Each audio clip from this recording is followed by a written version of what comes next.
The first topic is the self from various perspectives. Philosophy. What is philosophy?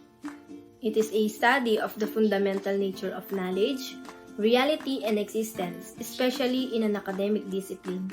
A particular theory that someone has about how to live or how to deal with a particular situation. Socrates said that the worst thing that can happen to anyone is to live but die inside. So what does it mean? It means you are alive but not truly living. You are simply existing. You don't feel anything when you're dead inside, only numbness. Sadness, anger, love, and passion are no longer present. And you have changed into a person who goes through the motion of life rather than living in the moment. It happened to me once when I was experiencing so many problems and pain that I became numb to it all. This is the worst thing I've ever gone through because I feel alive on the outside but dead on the inside. I was numb to everything and I was losing interest in living until I realized that with the help of my family, I was slowly getting better. Do you believe in the concept of soul coming to heaven after death? What makes our people different from animals? Thomas Aquinas said that the body of human is similar to animal, but what makes a human in his essence? The soul is makes us human. To summarize this topic, we need active intelligence synthesize all experienced knowledge, and the self is not only personality but also the seat of knowledge. The self is not an entity one can locate and analyze, but simply the convenient name that we use to refer to the behaviors that we make.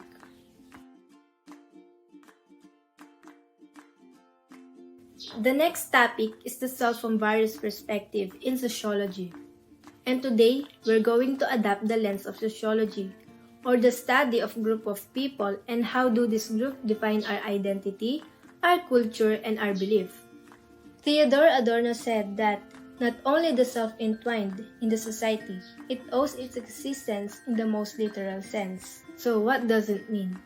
It's telling us that the self will not exist without the society, because all of us belongs in the society.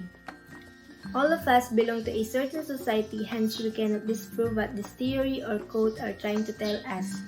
Because all of us in the society and right now whoever you are that is influenced by the society that you belong to.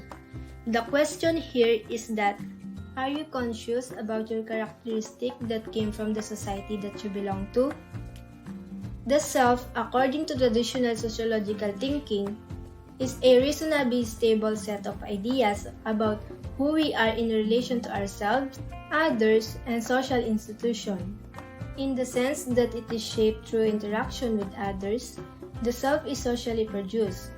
The sociological imagination enables us to mentally separate ourselves from our limited experience and see the connection between personal worries and societal challenges. It allows us to see how our own patterns and events connect to our society. And to build a better society, we must respect each other's beliefs and cultures.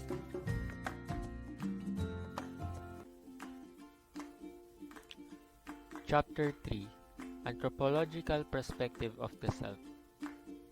This lesson talks about the disciplines or the four fields of anthropology, which are socioculture, archaeological, biological, and linguistic anthropology. Cultural anthropology talks about the exploration of the diversity of the past and present. Examples of that are ethnography and ethnology. Ethnography is based on fieldwork, while the ethnology is based on cross-cultural comparison. Next is archaeological, which talks about human behavior through material remains. While on the biological, it is a scientific study concerned with the biological and behavioral aspect of human beings and other non-human primates. Lastly is linguistic. Language in its social and cultural context across time and space. My thoughts about anthropology is to provide the answer to our question about ourselves, our past, present, and future.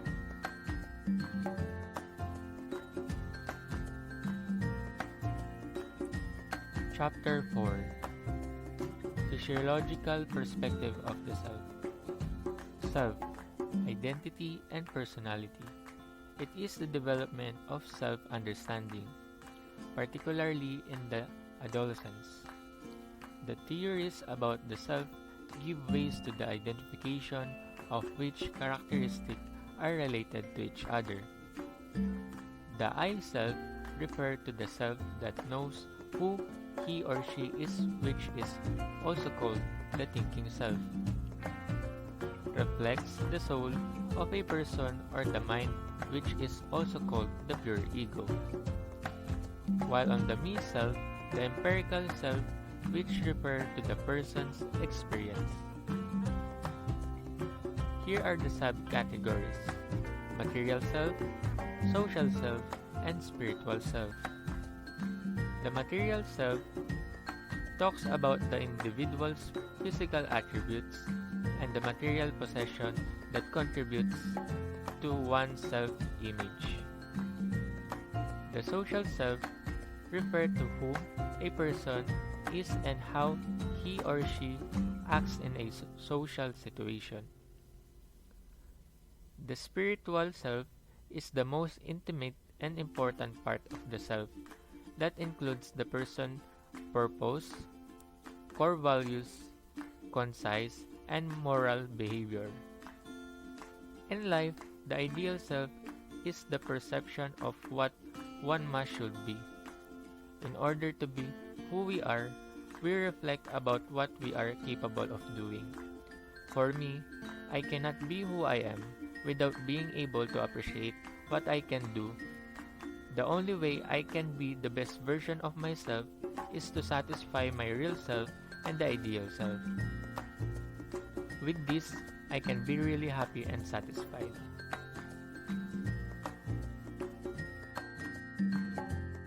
Chapter 5: The Self in Western and Eastern Thought. Western culture is about personal needs and focus on oneself, called egoism. Eastern culture is about focus on others and feelings of others, which is called collectivism. The Western culture is preoccupied with achievement. On the other hand, the Eastern culture values long life because it is associated with prosperity. Wealth and poverty are determined by fortune and luck in Eastern culture. For Western culture, wealth and poverty are the product of hard work and enterprise. Philosophically, Eastern culture believes in reincarnation, whereas Western culture believes in evolution. Chapter 6: Physical Self.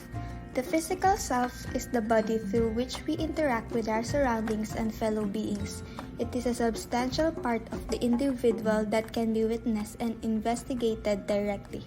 However, regardless of their culture or customs, their vision of themselves will influence how individuals act in the community.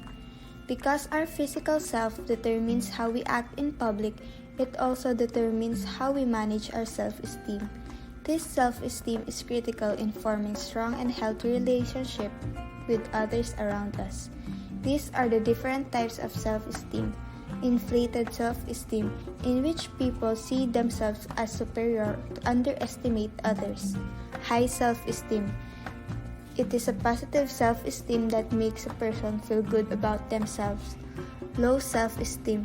It means that these individuals do not appreciate themselves and do not believe in their abilities. Chapter 7: Sexual Self. This is the complete summary of Chapter 7, which is about the sexual self. First, we have to tackle the basics, because at some point in time a person will enter puberty, which is the start of sexual maturation. Males become taller and have a more pronounced Adam's apple, while females develop their chest and their hips begin to widen. Males have a penis while females have vagina. Both have special erogenous zones where they are most sensitive. There are 4 phases of sexual arousals that a person will experience while having sex. First, you become aroused, leading to an erection if you are a male and to vaginal lubrication if you are a female. Next, you enter the play 2 phase, the phase right before the much anticipated phase of the orgasm phase. Right after the orgasm phase, you enter the resolution phase where your body returns to a normal unaroused state. Sexuality is diverse. It is made up of heterosexuals, homosexuals, bisexuals, transsexuals, and lastly, transgenders. Lastly, there are types of contraceptives to prevent pregnancy, artificial and natural methods. To connect this to myself, I am personally a heterosexual. I am attracted to the opposite sex. Chapter 8 is all about the material self. In summary, as William James puts it, his idea of the material self isn't just about your material possessions. Rather, it also takes into account your achievements, skills, and what others perceive of you and your possessions. The material self is an extension of one's identity. Hence, why losing your possession might lead to feeling that a part of you is missing. For example, my friends might know me as an adventurous fellow, going to places on my bike.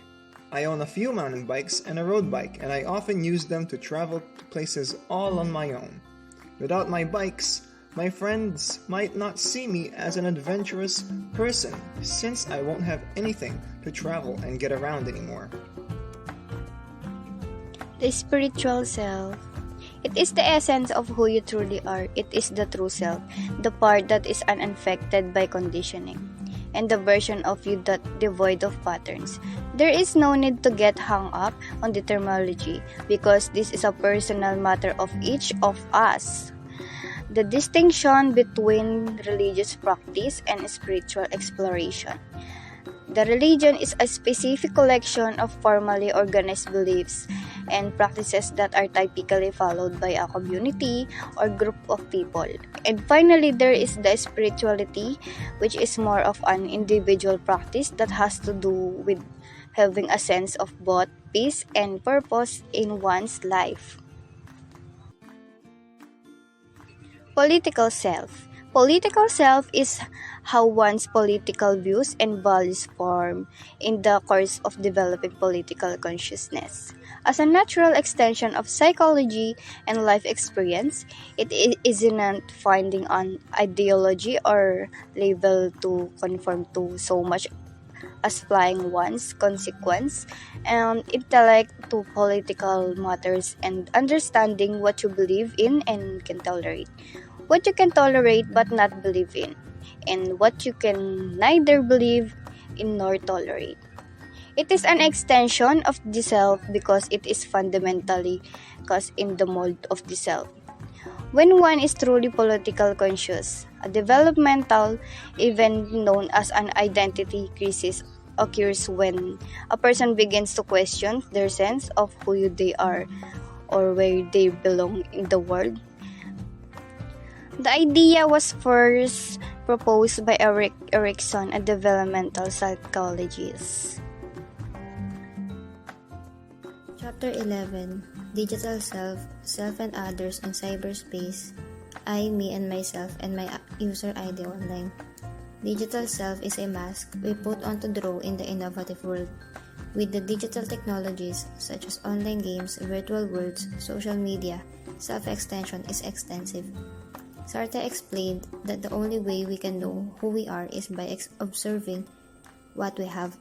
This reasonable refresh looks to renew the idea, consolidate the effects of digitalization, and give a comprehension of consumer feeling of self in presentation, innovative condition. There are two types of self-presentation. The pleasing the audience. This type of presentation, which try to match self to the audience's expectations and preference. Self-construction. This type of self-presentation tries to match oneself to one's own ideal self. Boundaries of self online. The line between offline and online self has become blurred since people nowadays are becoming more connected digitally. Self-identity is becoming more fashioned in transmedia paradigm. Chapter 12. Learning to be a better student. As a person grows is an inevitable goal, and change will always be present in what we do. For students, the need to understand just barely passing the different subjects and graduating after is not necessarily the best option for successfully landing your dream job or becoming successful in the world of work. It is also important to know that being a student does not necessarily mean that the only thing you have to do is to read books, prepare and answer the test. These may be usual things expected for students. Here are the tips to become a better student. Prepare before going to school. Always try to research or read the next lesson before going to school. Eat and have proper rest. Use different resources. Use the internet and library to help you stay up to date on the latest learnings and information. Be critical and make learning personal. By being critical to the information that will able to apply and relate to yourself to the situation, and let this learning help you achieve your goals. Ask help. Always ask help when did not understand so well the topic. Do other things. The school provide co-curriculum or extracurriculum activities or school groups to widen your experience as a student. Being a good student enables me to attract equally good college students, and since it helped me to share a lot in common, are likely to advance friendships even way after college, and this is good when it comes to sharing available opportunities and ideas as well. Chapter 13. Setting Goals for Success. Self-efficacy is defined as the beliefs in one's capabilities to achieve a goal and the ability to influence events that affects one's life and control the way these events are experienced. 4 ways to build self-efficacy. First, the mastery experience. Every experience is not always a positive outcome and can also bring failure. This can build resilience to treating failure as an opportunity to reach their goals with different approach. Second, social modeling. Observing those who practice self-efficacy in their life and also who have reached their goals despite hardships that can be a great motivation to a person. Third, social persuasion. Finding the right mentor or role model that directly influence oneself by providing opportunity to master experience. Fourth, states of physiology. Our emotions, feelings, and physical state can influence our self-efficacy. Mindset.